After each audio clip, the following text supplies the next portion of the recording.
reckless way to pay a fortune to be used in this reckless and provocative way. And US actions, by and large, till now, with very few exceptions, US actions are putting us on a path to war with China in the same way that US actions did in Ukraine. Only this war, well, either war could end everything.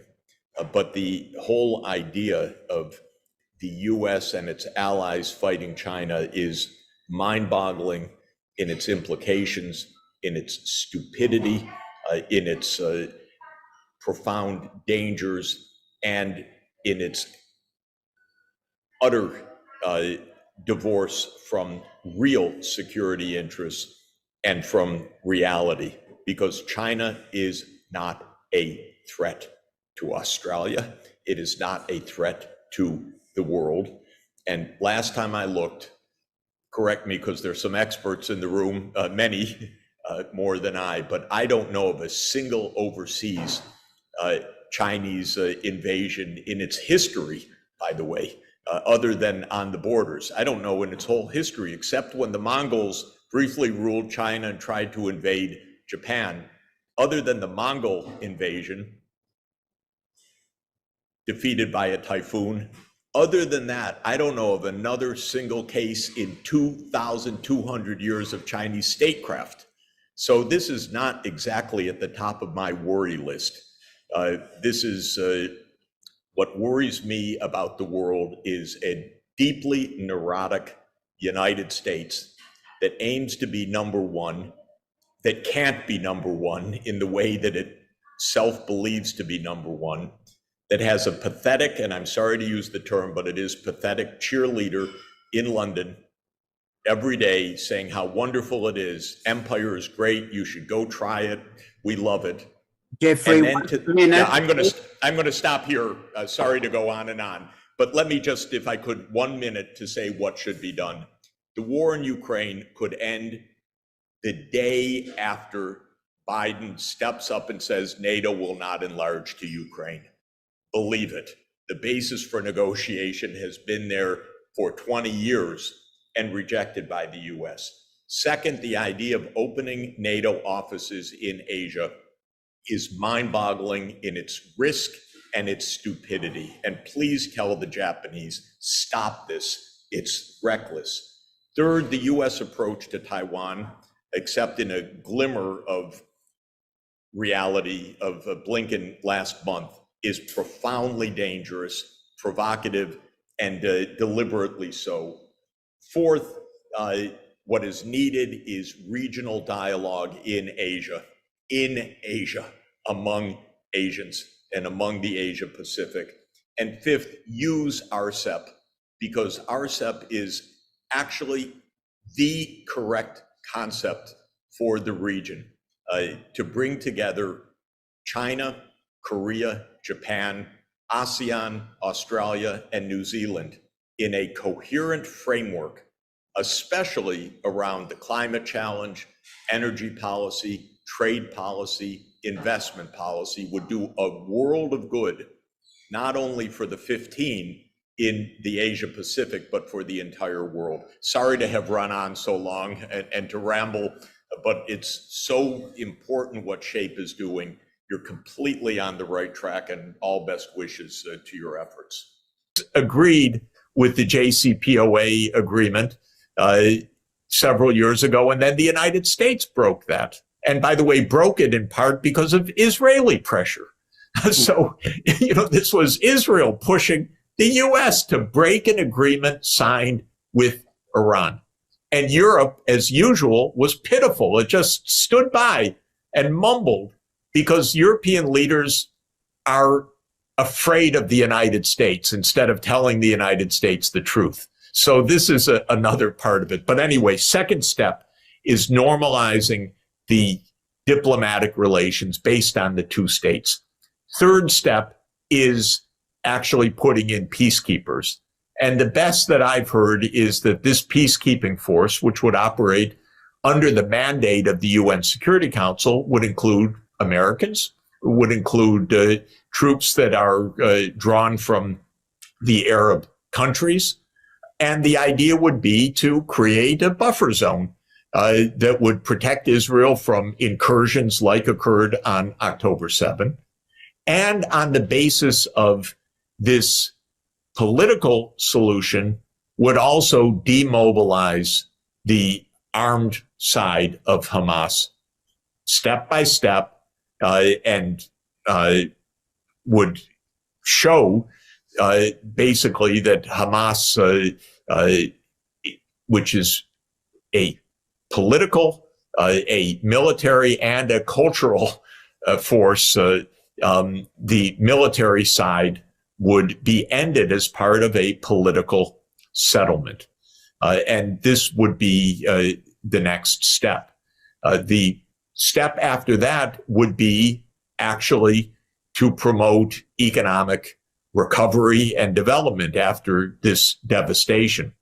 There's a lot to be said about this. It's tragic and a measure of human stupidity that in a world that needs so much, the first thing we do is destroy and then have to spend huge amounts simply to rebuild what we destroyed in a matter of days or weeks. But there is a reality now that Israel has destroyed the habitability of Gaza. Oh my God. Well, we're going to have to address this. And so this is another reality that needs to be added to the scene. But my basic point is move to a solution, not to an illusion, not to the status quo, not to what Israel wants right now, which is not to talk about the day after, because we know what Israel wants the day after. They murmur it every few days, which is complete control, which is absolutely unacceptable. Not to talk about, oh, we need to reestablish the Palestinian National Authority, blah, blah, blah, blah, blah, because this is all fake. What we need to do is spell out where the solution is. 2 states, international law, living side by side, and with peacekeepers, and disarming the threats to both sides. And this is a very practical set of steps that could be reached. And I think it's not impossible. There are big issues, by the way, that I don't have an answer to. There are hundreds of thousands of Israelis who would be dead set against what I'm saying. They are settling illegally in the West Bank, many of them based on a religious fervor that they think comes from the book of Joshua from the 6th century BC. We're going to have to address this. Addressing it in human terms may mean addressing it gradually over a few years, not violently and brutally. These are human beings, in my view, completely misguided and illegal in their actions. But that needs to be addressed too. So I don't want to pretend, obviously, that I have a step-by-step solution to everything.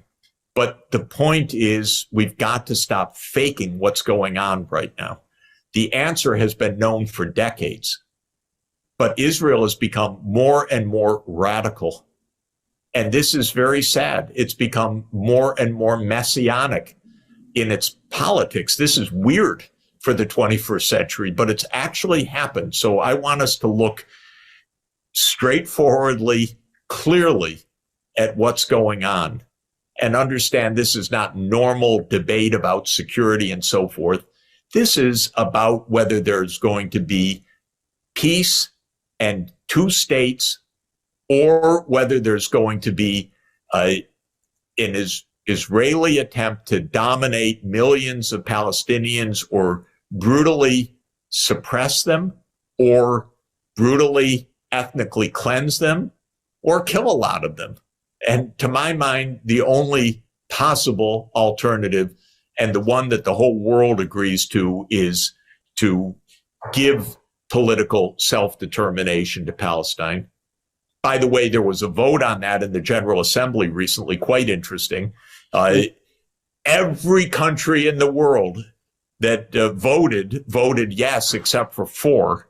The four were Israel, the United States, Micronesia, country of 113,000 people last time I checked, and Nauru, a country of 12,000 people. So basically, the whole world has said, get on with it. Yeah, so the pressure has to come from inside the United States and from outside. From inside, public opinion absolutely does not accept the administration line on this. This is very clear in opinion survey after opinion survey. So somebody in the White House concerned about Biden's reelection must be reading this and must be understanding this is just purely bad tactics from a U.S. political point of view. That's very important. There's lots of protest in the United States and lots of unhappiness with this. So we're not in any way locked in internally to the politics. It's bad for Biden. It's bad for U.S. interests. It's against public opinion. And so this is one point that I would make. It's not like the United States is rousing support. Yes, and it's impossible to turn. It's actually deeply contested and mainly opposed. Though I acknowledge that in Washington, the pro-Israel lobby has always been very powerful. The military-industrial complex is very powerful, and the inertia is also powerful. So I'm not saying it's easy. Now, on the outside, the entire world is basically aligned on this side with one important footnote, which is that a few European countries maybe are not aligned. I don't know what the Austrian government's real position is. Sometimes it's don't, side with the U.S., or maybe it really is because of more right-wing view or whatever, side with Israel, but it's very few.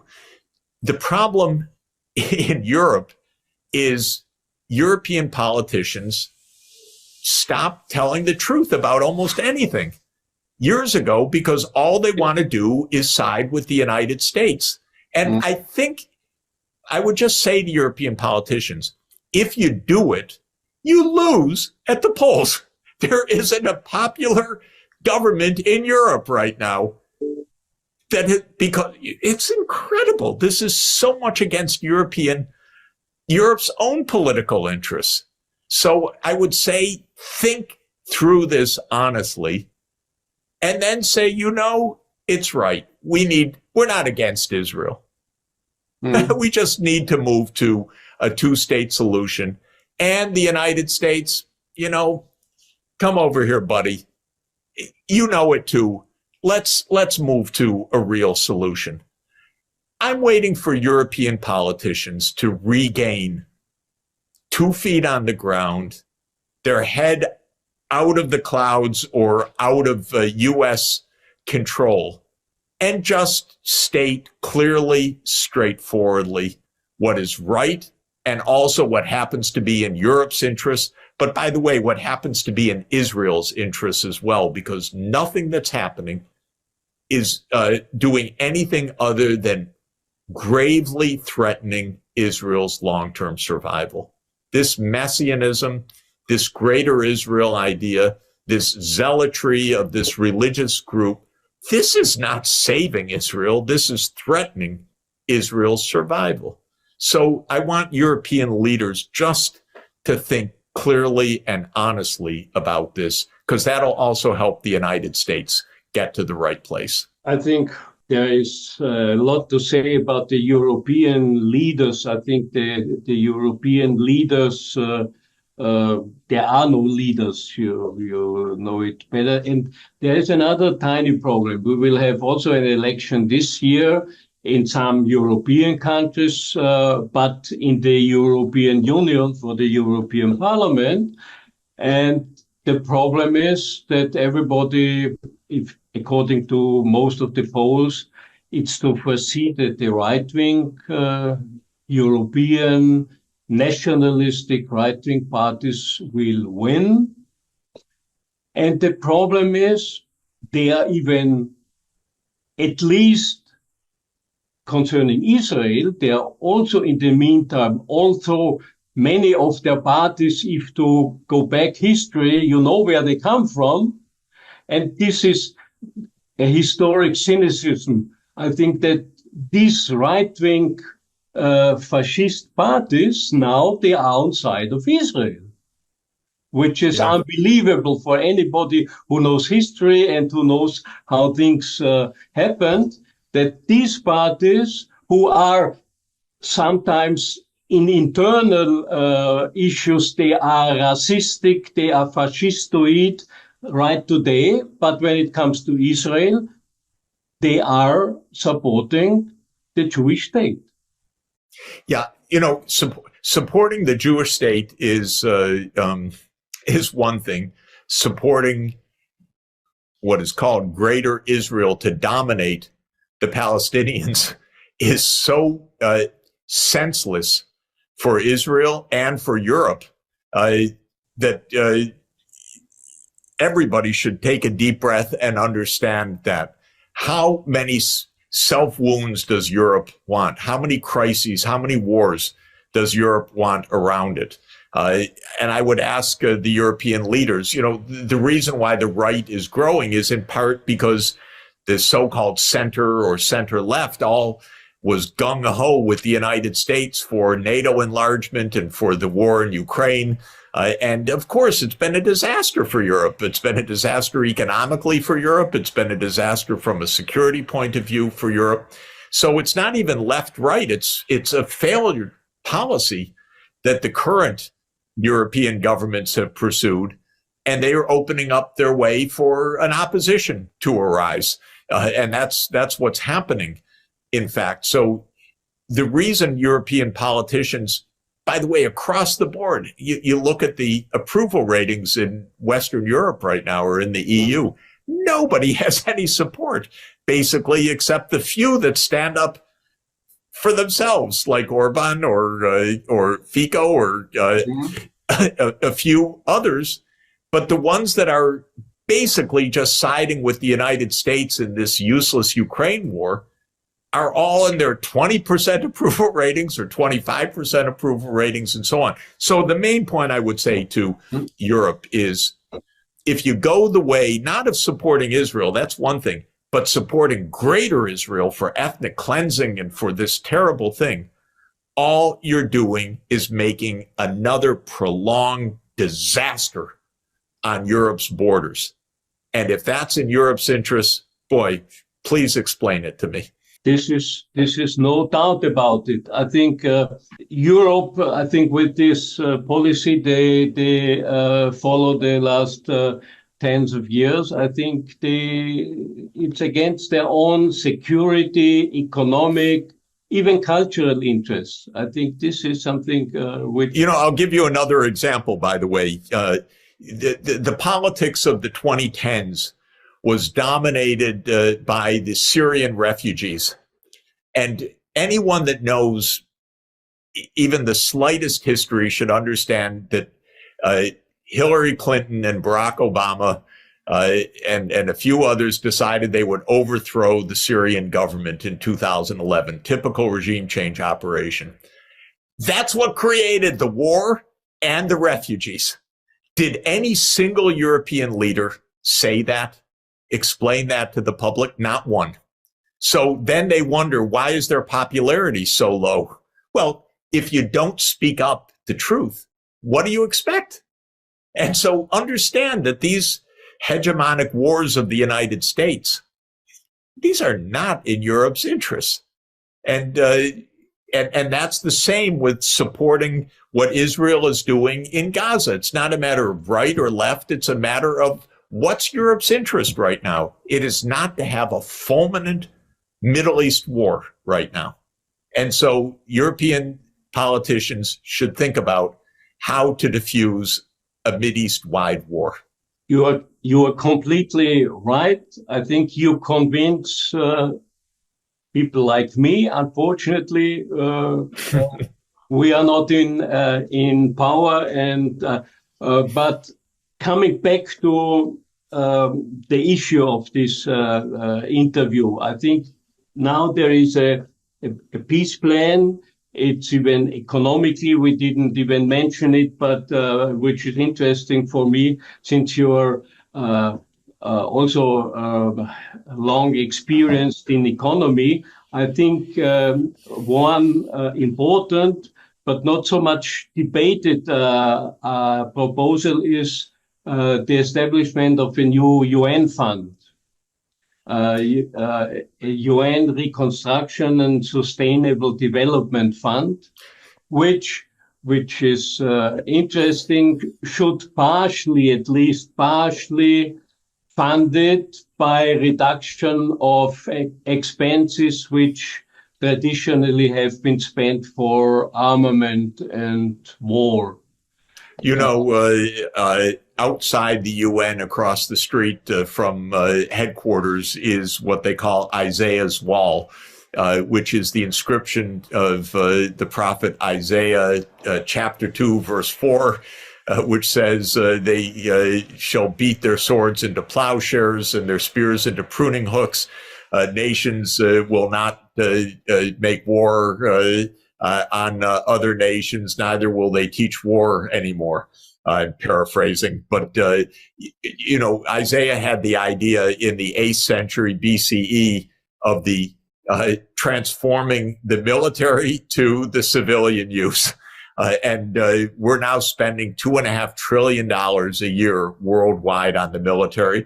The United States is around 40% of the world's spending.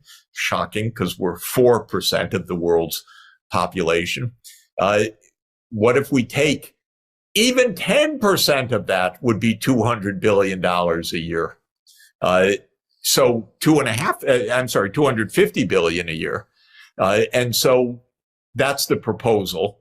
Create a fund funded by basically agreed cutbacks in armaments.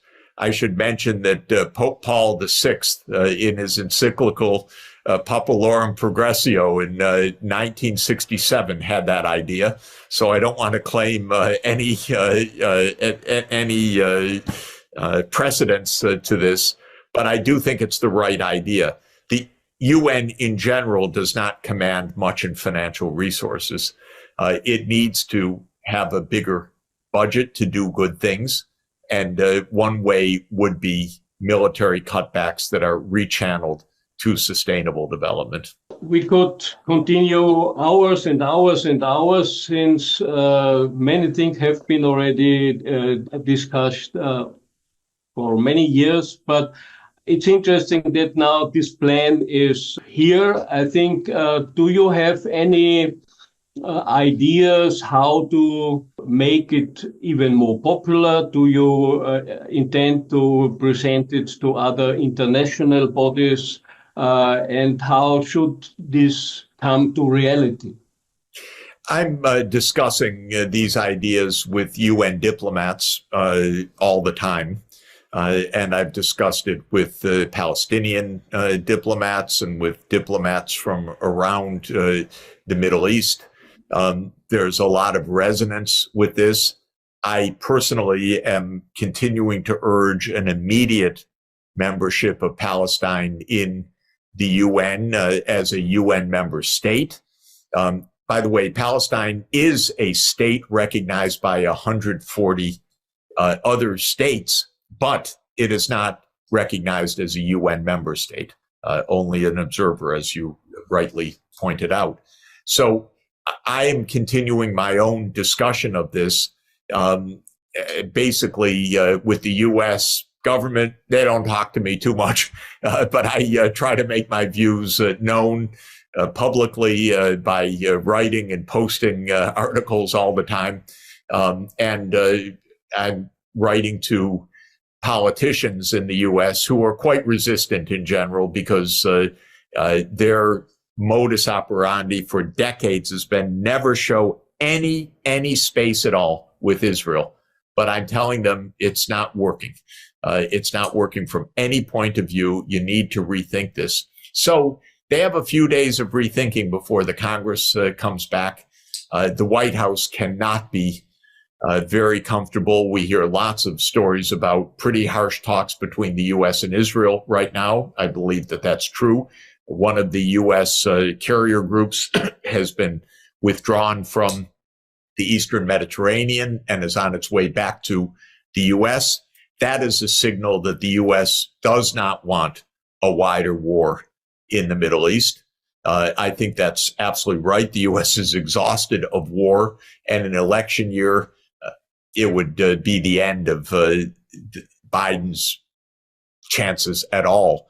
So this is the time for pushing the politics, because it's a case where the right thing to do, the politically expedient thing to do are the same. And so I'm going to continue to push hard on that. Do you have any hope in, I think you mentioned it and everybody knows it, I think 2/3 of the international states are in favor of this kind of political and economic solution. Unfortunately, they don't have any veto at the UN. But there is something else. There is an increasing number of states working together. I think, and the South African move to the International Court is interesting because South Africa, on the other side, is one of the leading member states of this newly established group, the BRICS group. And they have even already established a kind of new banking system, financing system. Do you have any indications or ideas that from this side, more than just political statements will come to support your suggestions? Well, the BRICS countries, all of them are on the same side that I've been advocating. China, Russia, South Africa, India has expressed also some clarity on this. Brazil, certainly. And now you have new BRIC states that have just joined: Egypt, Ethiopia, the Emirates, Saudi Arabia, and Iran. It's a powerful group. They're all on this side. Actually, it's interesting for me, the fact that Iran is now a BRICS member is actually going to moderate Iran, make it part of what could be a BRICS-wide consensus on a good solution. So this matters because the U.S. also looks out and says, you know, our diplomacy, we're isolated, whereas China's and Russia's diplomacy is growing in the region. This cannot make anyone happy. And we know that in the U.S. State Department, there's a lot of unhappiness about the U.S. administration policy. We don't hear all the details, but it boils over every few weeks. And so we hear about the protests coming from inside the professional diplomatic service of the United States as well. So I wouldn't give up in any way on a political change where the United States one day says, you know, we need to move forward to a real solution here. This is where I think it's very appropriate and timely to think straight. And if the European leaders are too afraid to say it in public, they should be saying it. They should be saying it in private to their American counterparts. You have been writing about the ongoing conflict in Palestine, and I wanted to start with the U.S. role in this ongoing genocide in Gaza. The Biden administration has now bypassed the Congress twice to pass emergency armed packages, and this is despite a huge documentation about U.S. bombs being dropped in Gaza consistently, including the 2,000 pounds bunker busters that has killed several hundreds. And then there are developments on the other sides, like 60% of Americans don't support Israel in this conflict. There is a new development of U.S. organized labor that is increasingly withdrawing its support. There are constraints on the fiscal side as the U.S. military spending has exceeded $1 trillion, including all the emergency packages. And yet we see a very confident Israel about the U.S. support in this ongoing conflict. Explain to us this. Well, I think the confidence is misplaced. It has been the fact for decades that the U.S. political system has backed Israel pretty much unconditionally. But I think that this is no longer true. And I think the Israeli leadership calculations are mistaken. The public is very unhappy and very worried about the developments in Gaza. There's very strong opposition to what Israel is doing among younger people. Biden is suffering politically in terms of the opinion polls and election prospects as a result of the disarray of U.S. foreign policy. So I think that if the Israeli government expects that this is the normal smooth ride, they will be mistaken. Now, it's true that there is a powerful pro-Israel lobby. There is a powerful support in the military-industrial complex. It has been the norm in the U.S. Congress to appropriate funds for Israel pretty much without question. Politicians like Biden, who's an old man after all, have taken it for granted that a pro-Israel stand is always the right electoral as well as the right money-raising stand. But I think that this is a wrong assessment by U.S. politicians because the public is not supportive. And it's a wrong assessment, especially by the Israeli politicians who I think are making a very, very serious miscalculation.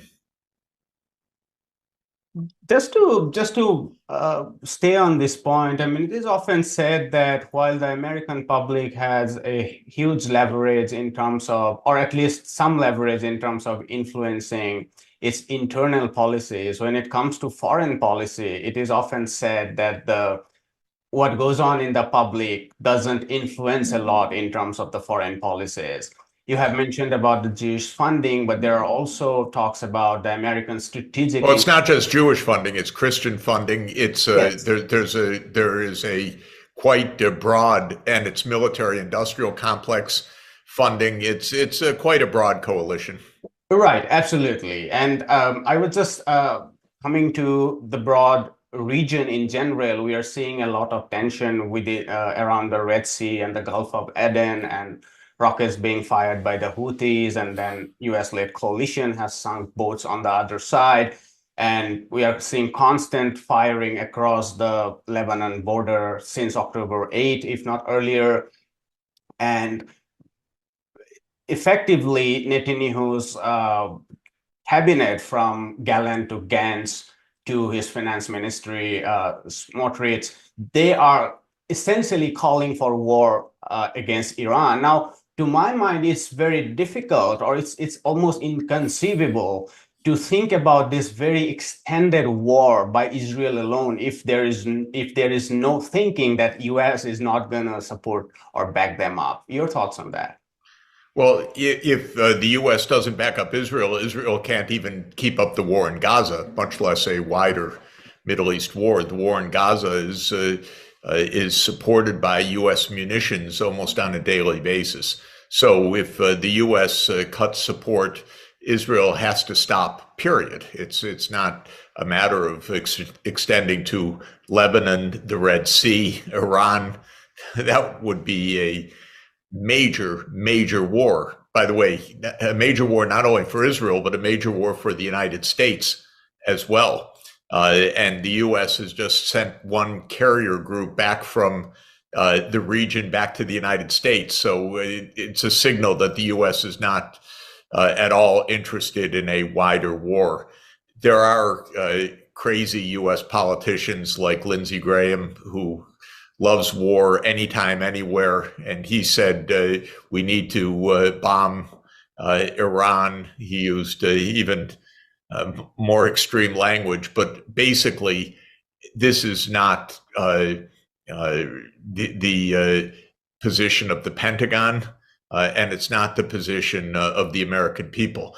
You raised the question of whether the public has some say in foreign policy. In general, not very much. But being an election year this year, it's strange, but foreign policy is much more on the agenda because there's a sense that Biden is incompetent, has lost control, that the U.S. is pulled into too many conflicts.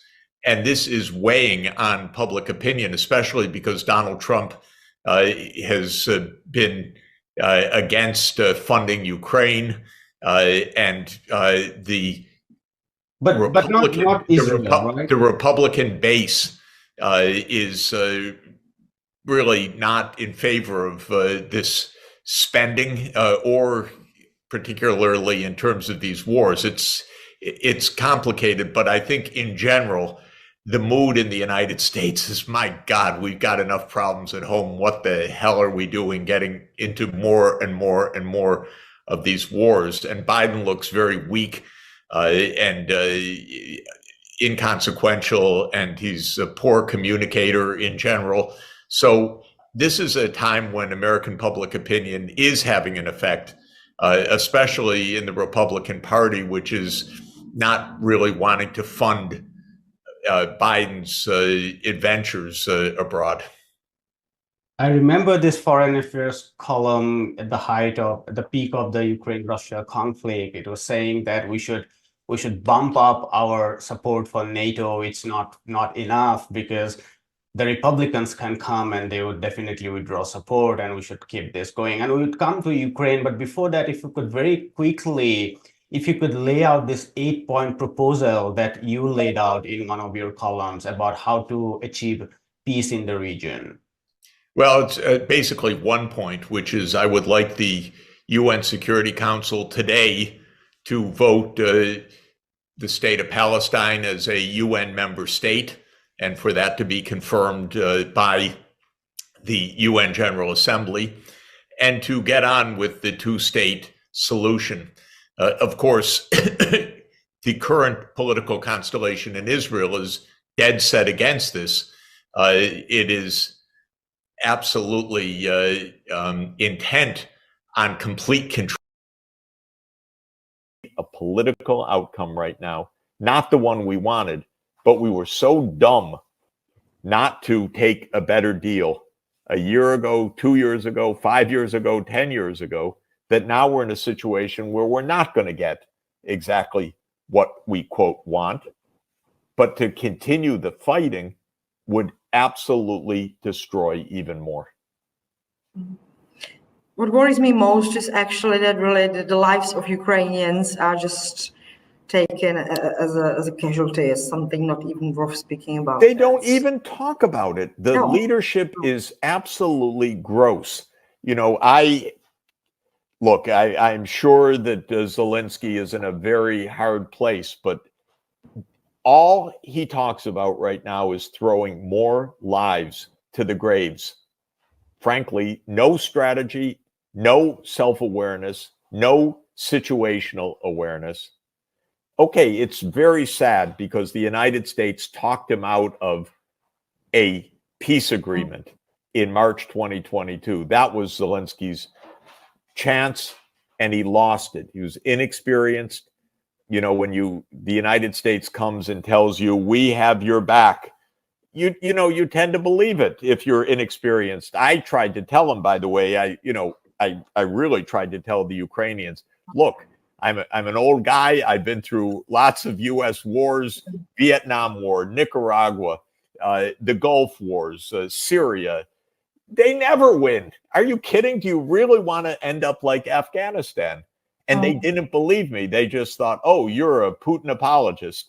So they didn't want to hear any of this. But I was telling them the hard facts about American wars, and they didn't want to hear it.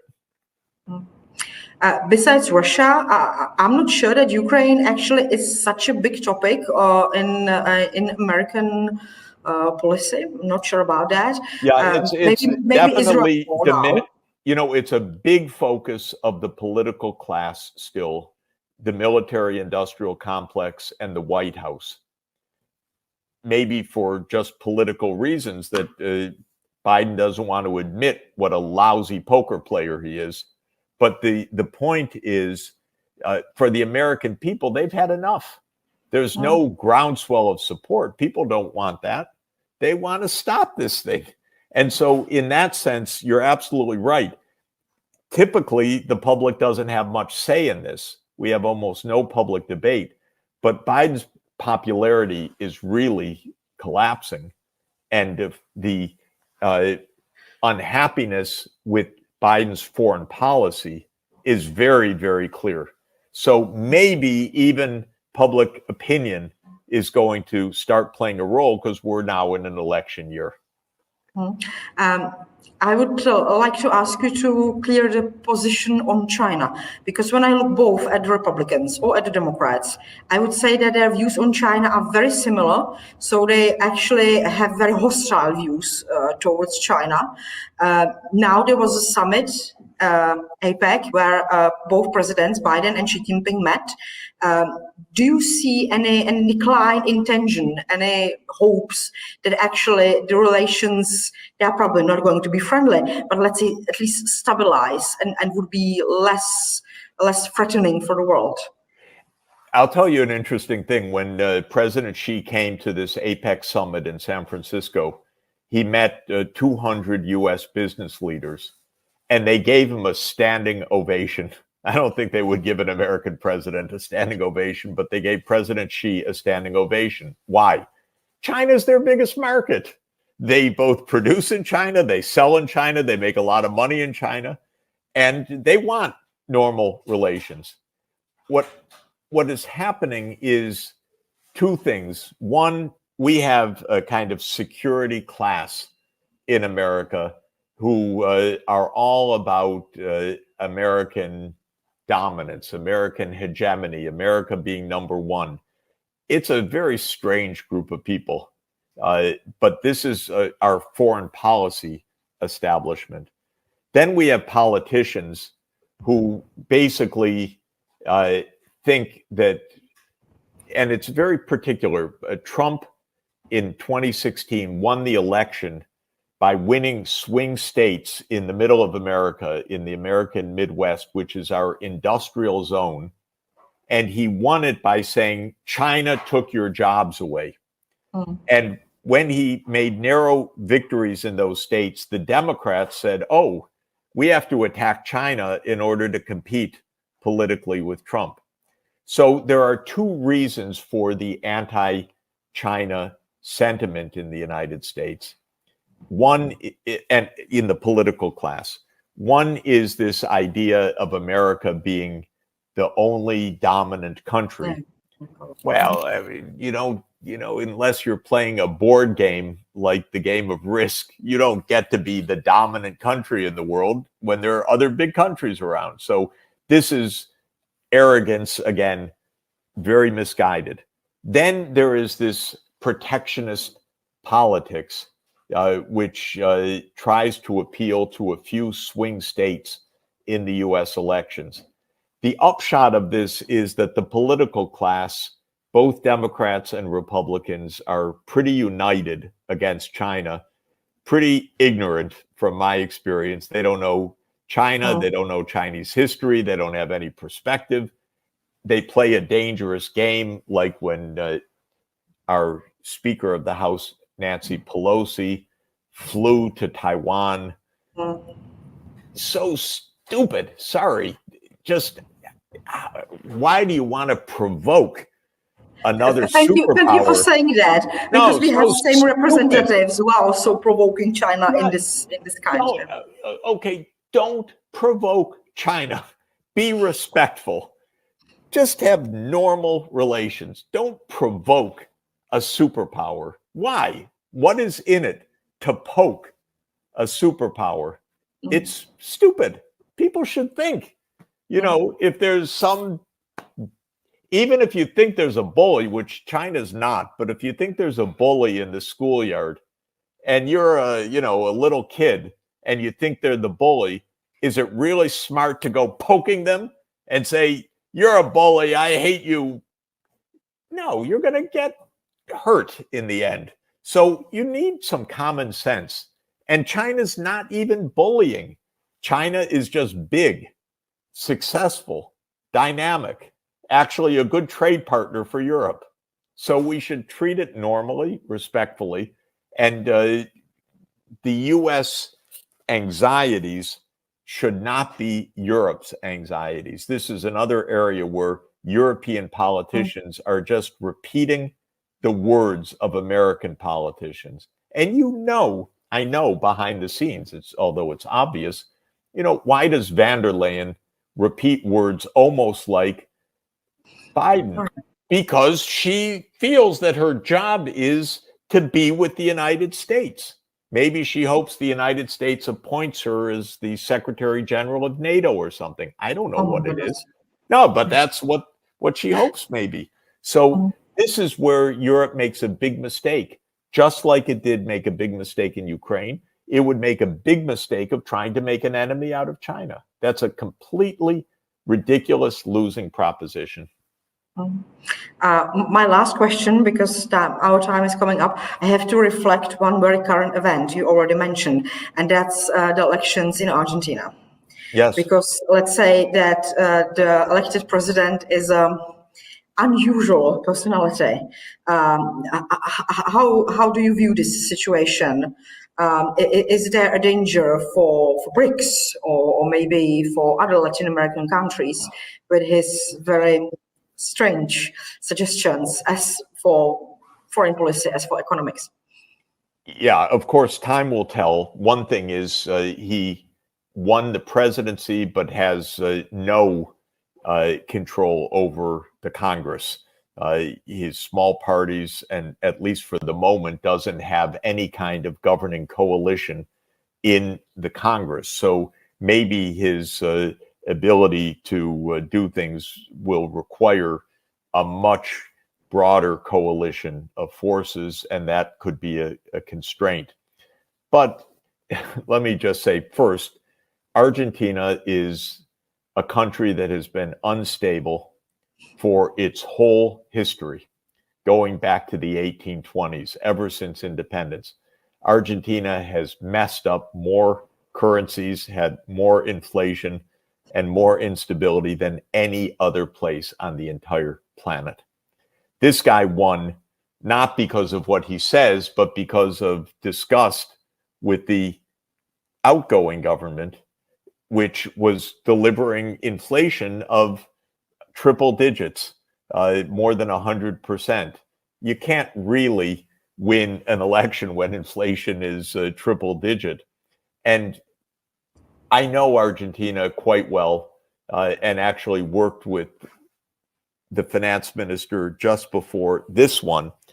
And he was doing a good job, and he ended up being not forced out. He resigned, unfortunately.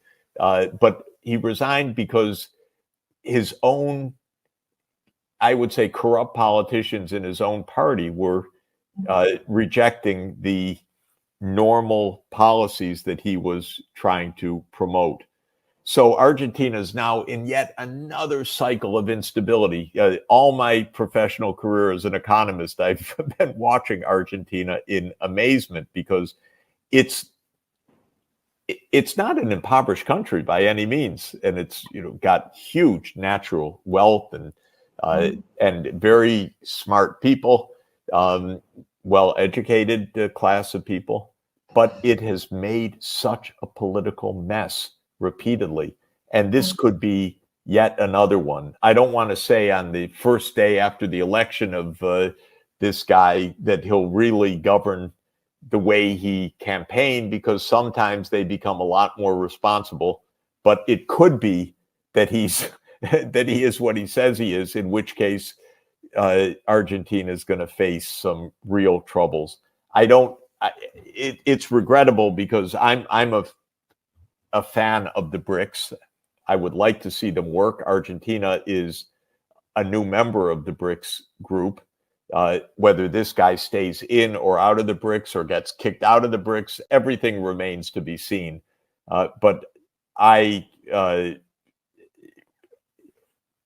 only hope that this guy was making this as a persona, not as a real politics, because his real politics, if delivered this way, would be very, very detrimental to Argentina. Office in 2021, rather than trying to de-escalate, he called for NATO enlargement and reinforced the U.S. push to expand eastward. Putin strongly pushed back. Biden pushed back.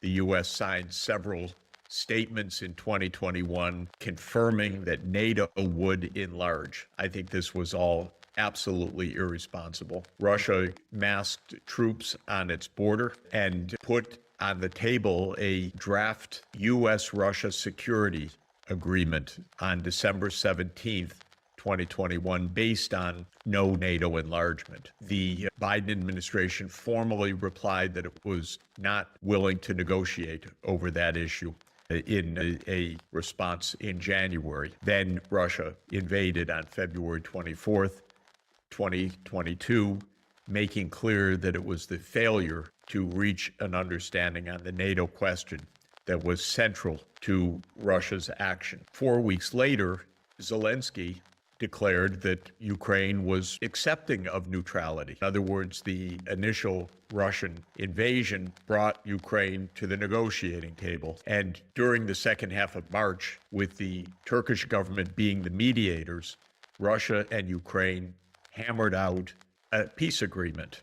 Incredibly, the United States blocked it because the United States told the Ukrainian government, you fight on, because American policymakers had two ideas. One was that Ukraine should not be neutral, it should be a NATO country. And second, that the war would be won by some combination of Western armaments and financial sanctions. And so the U.S. ratcheted up the war. Putin said, no, we don't stand down, we fight, and mobilized hundreds of thousands of Russians in the summer of 2022. And since then, we've been on a path of military escalation. I resent the fact, as a citizen threatened by this, that Biden has not negotiated over NATO, and that Biden and Putin have not talked once, as far as we know, since February 24th, 2022. You know, when two sides are fighting, they need to talk and negotiate. But that's rejected. The hardliners in the United States, Nuland, Blinken, Sullivan, Biden, say, why negotiate? We just escalate. We'll defeat Russia. This is, in my view, utterly reckless and irresponsible. First, it leads to the destruction of Ukraine. And second, it risks the escalation to nuclear war. So I'm very unhappy about this, and I very much resent that the mainstream media, like the New York Times, repeats the falsehood all the time that this was an unprovoked action on February 24th, 2022, seemingly wanting us to be without any context or history to understand where this conflict came from and how it can end. And a newspaper like the New York Times has a responsibility to tell the truth, and they're not doing it. Indeed, as citizens, we have the right, a country is not looking after, in the US, the prosperity of its own citizens, going out, conducting these irresponsible wars when we don't have time with other things with the environment. Ironically, what seems to be behind it all is this insistence on a unipolar world, insistence on dominance. And while the US wants to hold on to its status as a reserve currency, it seems under those economic sanctions that US has also suffered, it might even be hastening the strengthening the currencies of other countries. Well, the basic point is the U.S. has 4.1% of the world population, so how could it presume to be the world leader? You know, the U.S. is a powerful country, it's a rich country, but it doesn't run the world, and it should not aspire to run the world. That's a kind of madness. And the U.S. ideology for a long time has been that the U.S. should run the world. It's, to my mind, unbelievable. But then again, I've spent most of my career outside the U.S. seeing the other 95.9% of the world. And I know that the other 95% of the world doesn't want the United States to run the world. It's not against the United States. It just says, let us have our own part of the world. We don't want you running the world. We don't want you deciding what our government is, who we are, how we rule ourselves. You know, you're just one place. And this, the United States leaders don't understand. They're very arrogant. They're very ignorant because of the two big oceans. They're very unaware of the history of other parts of the world. And we end up with this arrogant and naive and dangerous foreign policy because there's no doubt the United States is rich and powerful, and it makes lots of weapon systems. And I'm 68 years old, and the United States has been at war almost every year of my life, from Vietnam and Laos and Cambodia and Nicaragua and Afghanistan and Iraq and Syria and Libya and now Ukraine. Come on, give it a break. And the U.S.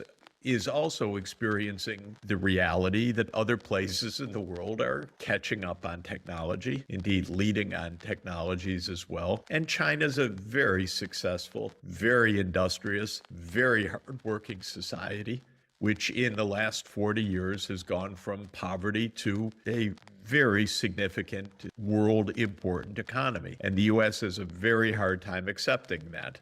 The U.S. attitude, if you listen to congressmen who don't seem to know anything, is, oh, if China's successful, it must be because they're cheating. What about because they're saving more than 40% of GDP, that the Chinese people have been engaging in a remarkable upgrading of education, hundreds of thousands of PhDs minted each year, massive scientific research programs. Come on, this is the truth. And so this arrogance is not allowing the truth to come through. But you mentioned one specific point, which is the role of the US dollar. Part of the US strength after World War II is, well, the U.S. was basically the only economy standing, and it was a technologically advanced, rich, large economy, the world's largest. And the dollar was really the only internationally usable currency for quite a long time. So the dollar system became the center of how you do international trade.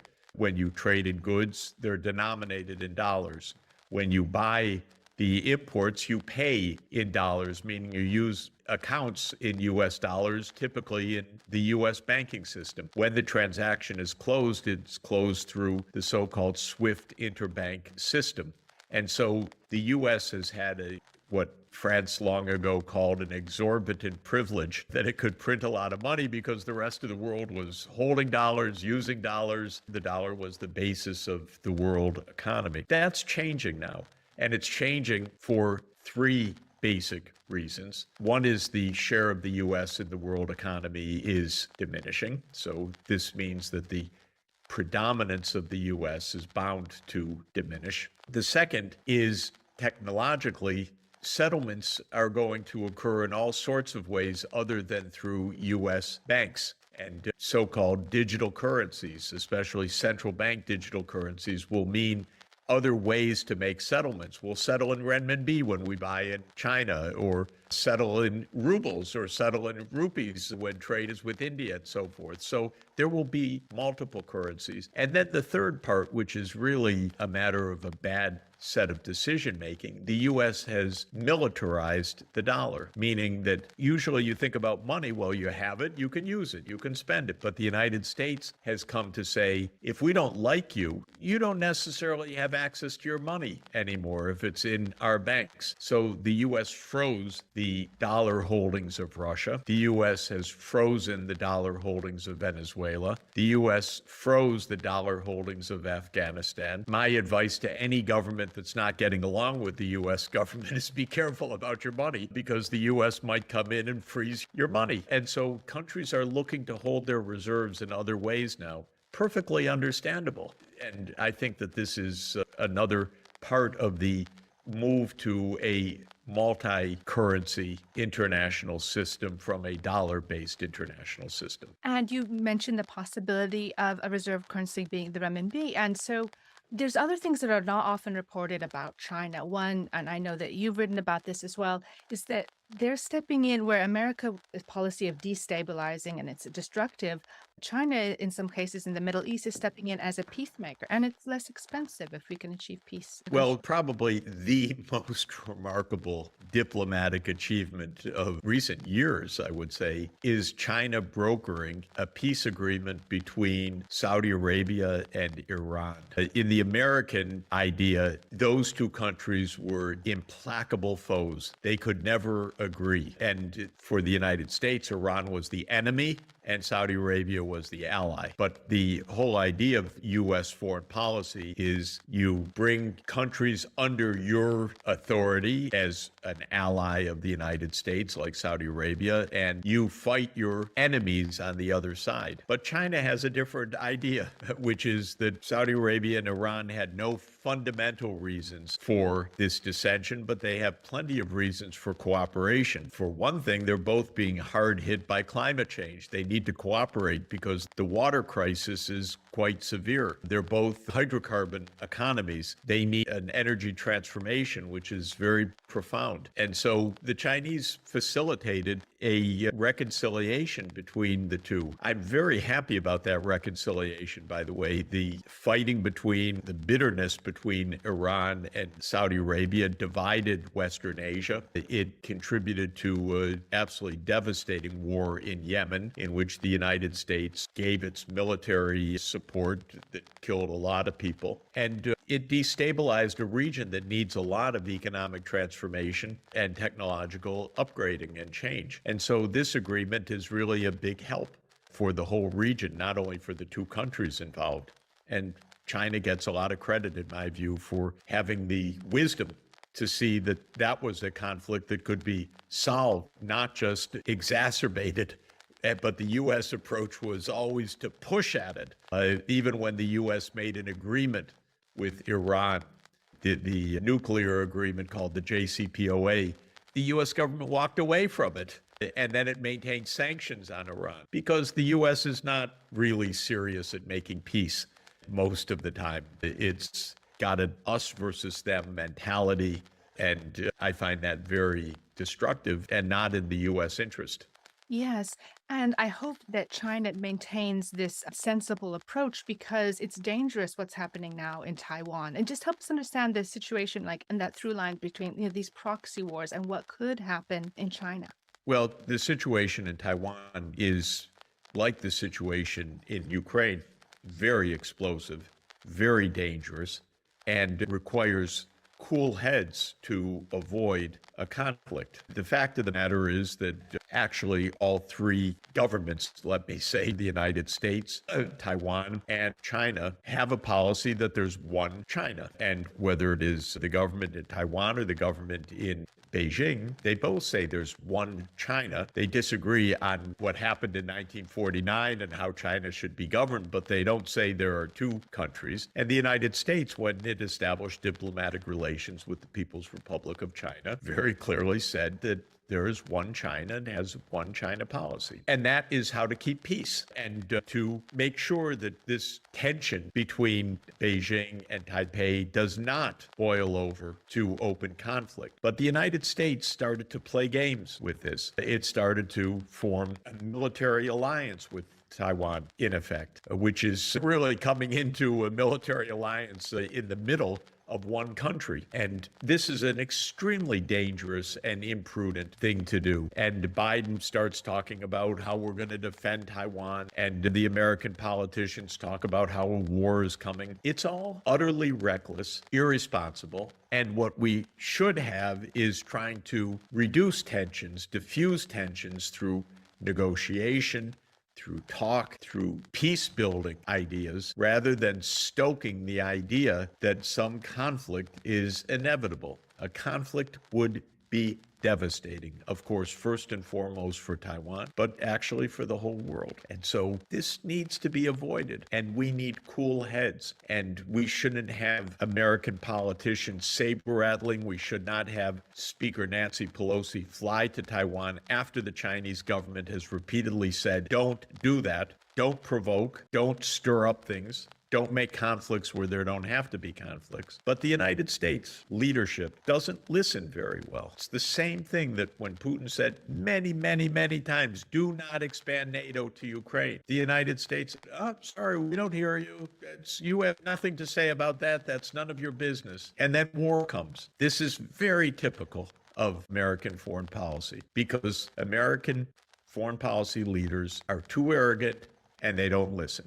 Yes. And now, 61 years since the Cuban Missile Crisis, you'd think we learned our lesson. And of course, America would never accept a military alliance on its doorstep, say coming down from Canada or something like that. Well, of course, when Cuba aligned with the Soviet Union in 1960, the U.S. idea was invade. That's it. It didn't say, oh, Mr. Castro, you can do what you want. It's an open door. If you want to be with Soviet Union, that's fine with us. No, it said, well, we invade. So that was 1961. In 1962, in the repercussions of that and in a really reckless gamble and reckless action by the Soviet Union putting missiles into Cuba, this whole conflict escalated to just the brink of nuclear war in the Cuban Missile Crisis. And then in 1963, both President Kennedy and Soviet Chairman Nikita Khrushchev said, we have to pull back from the brink. We have to live together. We should not be coming to the edge of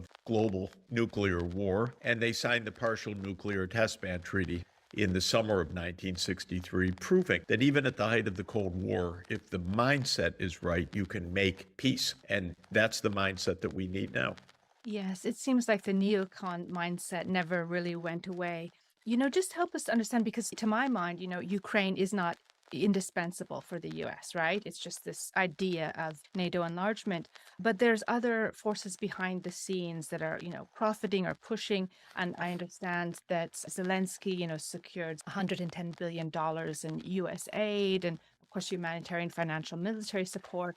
Also, like key partnerships with, the BlackRock venture capital firm, Goldman Sachs, to privatize Ukrainian assets. So that would then deepen the country's debt. So help us understand that a little, the path forward. How do we get out of this? Well, when the debate raged initially in the 1990s about the wisdom or lack of wisdom of NATO enlargement, which was contrary to what we had promised and was not wise, a lobbying campaign took place in the United States led by the military-industrial complex. Very crude. That's how American politics works. Bring out the big bucks. So it was Raytheon and Lockheed Martin and other big companies became the lobbyists. And then, American congressmen, they salute money.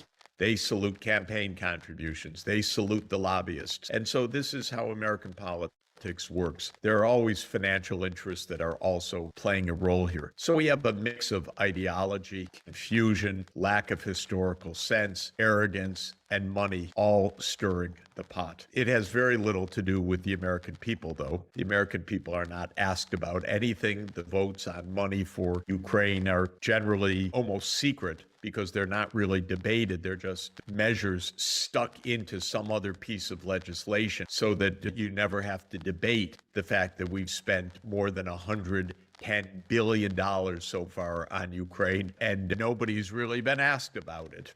Nothing of the American people haven't really been asked. So this is how American politics works. Now, what should be done? This war should end by the United States saying that NATO will not enlarge and Russia saying we take our troops home. That's the core of this. That was available in December 2021. It was available in March 2022, and it's still available now.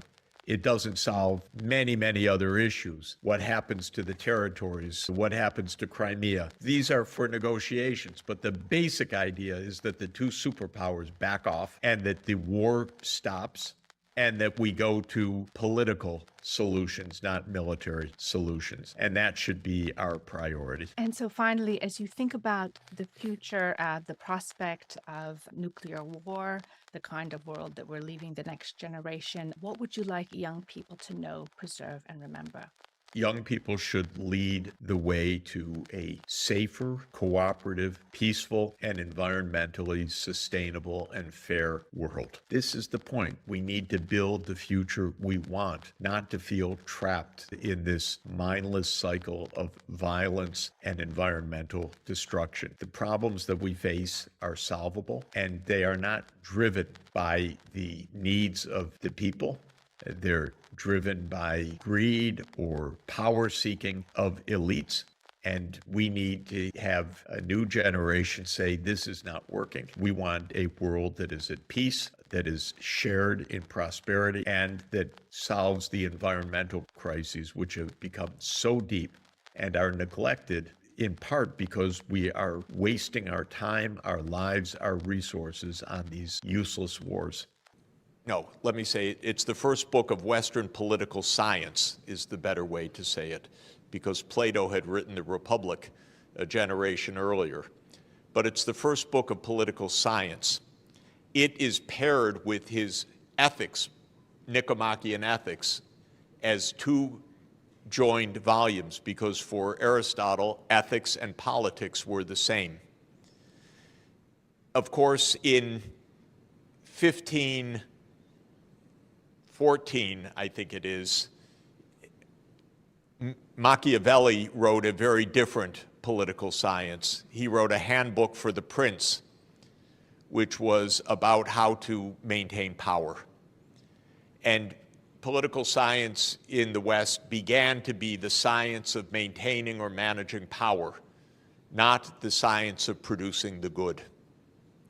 And in fact, Machiavelli was teaching the prince. He was actually making a job application back to the Medicis because he had been dismissed from the Medicis, wanting a job back that he was advising the Medicis how to hold power in Florence. Later, in the next century, one of the most influential texts in Western cultural history was written by Thomas Hobbes, the Leviathan. And this was written in 1640 as Western science was taking shape. And Hobbes wanted a scientific theory of human beings, but modeled as individual atoms that collide with each other. Because for Hobbes, there was no longer a cultivation of virtue, but rather each individual with insatiable desires.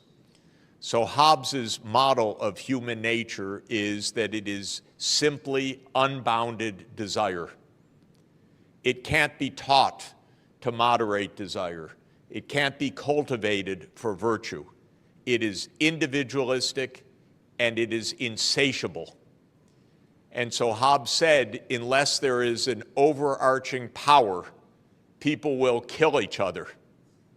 And so we need a Leviathan, he said, to stop human nature from committing non-stop violence. It was a very pessimistic view of human nature, but notice the main point is no longer was there any idea of developing virtue. That was deemed to be impossible. Instead, one needed institutions to reflect harsh reality. This is the flip of philosophy. It's no longer about cultivating the good. It is about controlling the bad. Then interestingly and importantly, this was amplified at the beginning of the 18th century, first by a very influential public intellectual, Bernard Mandeville, who wrote an essay in London called The Fable of the Bees. And in The Fable of the Bees, the most aggressive bees win, but they make the hive powerful and great. And if you try to control the avarice or the vice or the aggression of the bees, the hive actually dies. So this was now a philosophy of empire, that power seeking was good because it would make the society powerful and wealthy and able to dominate over the other bees. So it was taking Hobbes and adding another element, one beehive taking dominance over others. And clearly this was a philosophy that appealed to the emerging British Empire. Then came Adam Smith 6 decades later in 1776, and he said, in agreement with Hobbes and in agreement with Mandeville, that human nature is individualistic, tastes are unbounded, desire is a great motivator, but market forces will tame all of that, because market forces will force a kind of competition that will lead to a socially beneficent outcome. The point is, the Anglo-Saxon philosophy broke free of more than 1,800 years of Western tradition. The Western tradition from Aristotle and Christianity was a tradition of the common good, virtue, and care for the poor. With the rise of the British Empire, the philosophy became the benefits of power as a philosophy. And then even the idea that this would lead to, quote, the common good. But there are two more steps that are important to state. The poor became an enemy because now they were a drag on society. So John Locke, one of our most esteemed philosophers, wanted very harsh treatment for the poor so that they would not be burdens on society. And then came Malthus. Thomas Malthus wrote after Adam Smith, one generation later in 1798. And he proposed something even darker, which is that those hives, those different societies, are actually in competition for survival with each other, because there are more people produced than can be supported. And so life is a battle for survival, and trying to help the poor is inevitably to fail, because there will just be more poor people. That was his iron law of population. And that led in the next step. Darwin took that idea brilliantly from a scientific point of view to understand natural selection. But the later 19th century philosophers took that idea as a struggle across nations, and that now nations or peoples or races were in the struggle for survival. And this became known as social Darwinism. And the idea was, not only should there be no beneficence, if you help your own poor, you will weaken your society compared to others, and indeed you're in a struggle for survival.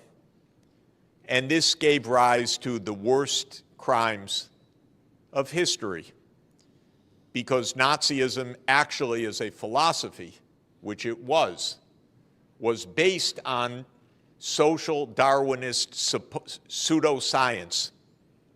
And this idea, the German people will survive or the Slavic people will survive. And so this is a war even to extermination. Now, this kind of idea led to the worst cruelties, but we are still in a mindset in the Western world where it is competition and struggle that is the absolute underpinning of society.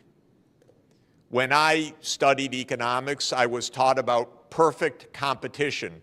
I was never taught even 1 minute about perfect cooperation. The idea doesn't even exist in economics. It's not even developed in one paper that I know of. because the idea of cooperation as a norm doesn't exist. It happened, this notion of letting greed motivate action perhaps did generate the spirit of innovation to some extent. But the way that it was championed and taught, of course, led to the worst excesses. So the world became rich, and those who were rich became devoid of benevolence and compassion. And a terrible writer in the United States who became quite popular, Ayn Rand, a kind of popular philosopher among young people and among many politicians, wrote a famous essay about the virtues of selfishness. So selfishness became the virtue, actually. That's the literal title of an essay. It's unbelievable, and she is championed by many still. These novels are unbearable to read, but they are part of our philosophy. So I went on too long, I know, because the sign told me to stop 5 minutes ago. But so that's not very benevolent of me. But let me say the following. I believe we've had a deviation from the right path in Western civilization. There are roots of Western culture that we can really use to find a path of virtue and politics that is ethical. But the Anglo-Saxon version deeply lost this tradition. And there are many fascinating reasons for this, but it was mainly the rise of power of the British Empire, which was in many ways an extremely nasty empire. And the United States learned everything it knows from the British Empire because it aims to be the continuation of the British Empire after World War II. And this is what needs to end, a world that can return to the common ethical principles of virtue. Now, let me just conclude by saying I am hopeful that this can actually happen. And I think you at the table need to help lead that. And we need to help explain these things. And when President Xi Jinping launched last year the Global Civilizations Initiative, I think that this is actually an important opening that is very positive, because China has said we should go back to our roots of culture to find a way forward, which I very much subscribe to. And the GCI, or Global Civilizations Initiative, is an invitation across civilizational wisdom. And I hosted a meeting in Athens last month, co-hosted with the Academy of Athens, a Aristotle-Confucius symposium on ancient wisdom for modern challenges that brought together Chinese and Western philosophers. We didn't have Buddha properly at the table except one very distinguished Buddhist thinker from Cambodia, but we need more of that. At the end of this meeting, we agreed that we would have a second symposium. This time, I hope it is the Aristotle-Buddha-Confucius Symposium in Shufu, in Shandong province in July. I hope we could participate together in that. We will be back for that. Many philosophers are interested in that. I will be in Shufu in next month for the Nishan Forum, which is also a philosophical forum, but the Shandong government has asked to host the follow-up meeting of the Aristotle, Buddha, Confucius symposium. And I believe that this idea of East and West deep philosophical traditions, finding the deep humanity that is common across them, is extremely important and powerful and can really contribute to an understanding which right now doesn't exist. And I think the failings of this understanding are overwhelmingly on the Western side, if I may say so, because we are steeped in a philosophy of competition and even war. And this mindset is taken as given, but it is actually a recent phenomenon. It is an imperial phenomenon, and it needs to be put aside. So I believe that this actually can be done. Can I have 2 more minutes?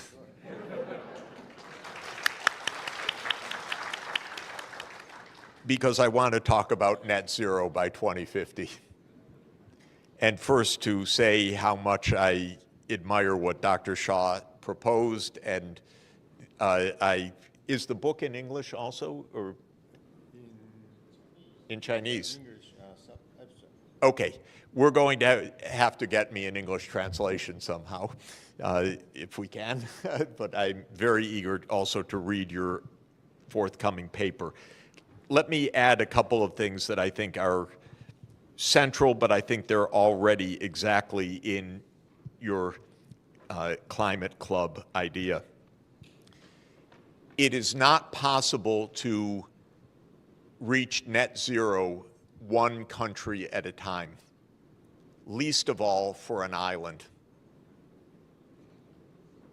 We need an interconnected energy system, region by region, because if you are tapping renewable energy, it's intermittent. So it's sunny here or windy here. This needs interconnection. And East Asia should be interconnected in a common grid. There is a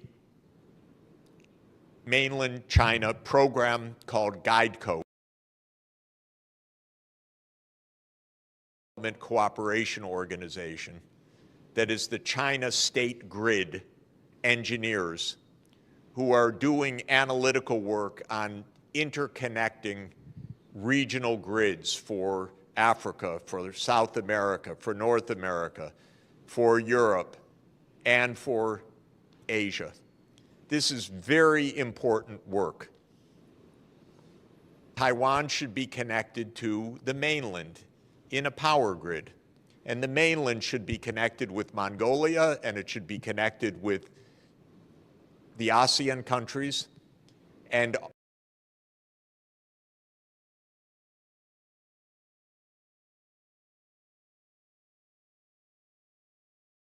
with submarine system. It would be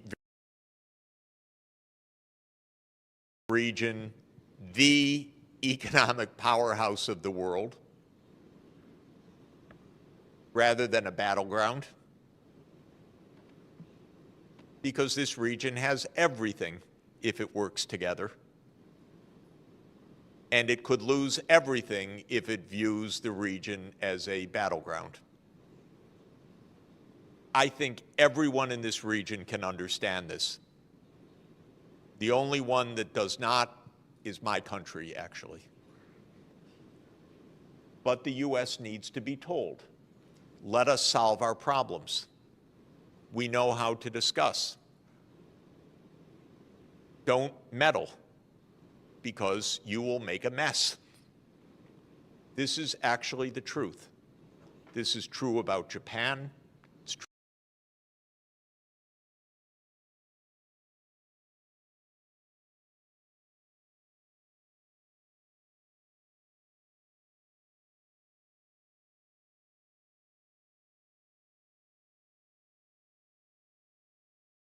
of zero carbon energy and all the cooperation that would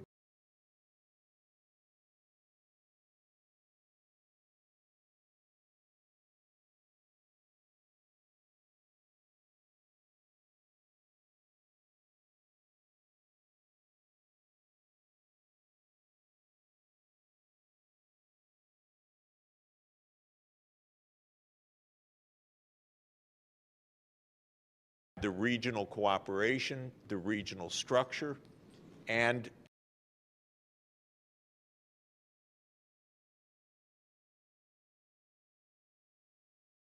pose and probably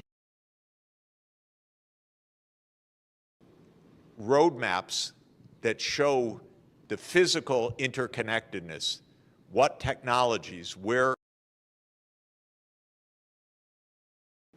as I've been saying,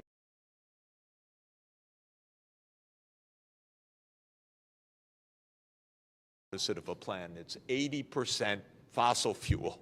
What plan is that? Nothing.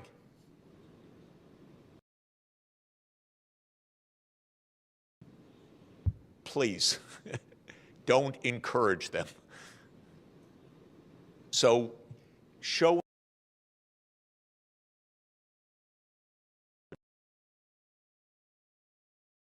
fantastic work.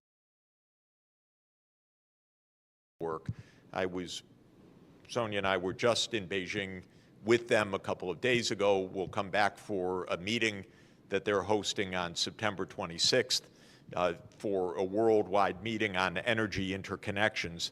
I think that this is really absolutely at the core.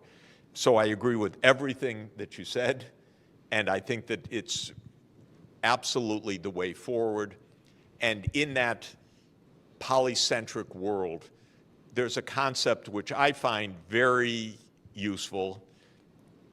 It's a concept adopted by the European Union, but a concept that actually started with the Roman Catholic Church, and that is the concept of subsidiarity, which is that we need governance at all levels.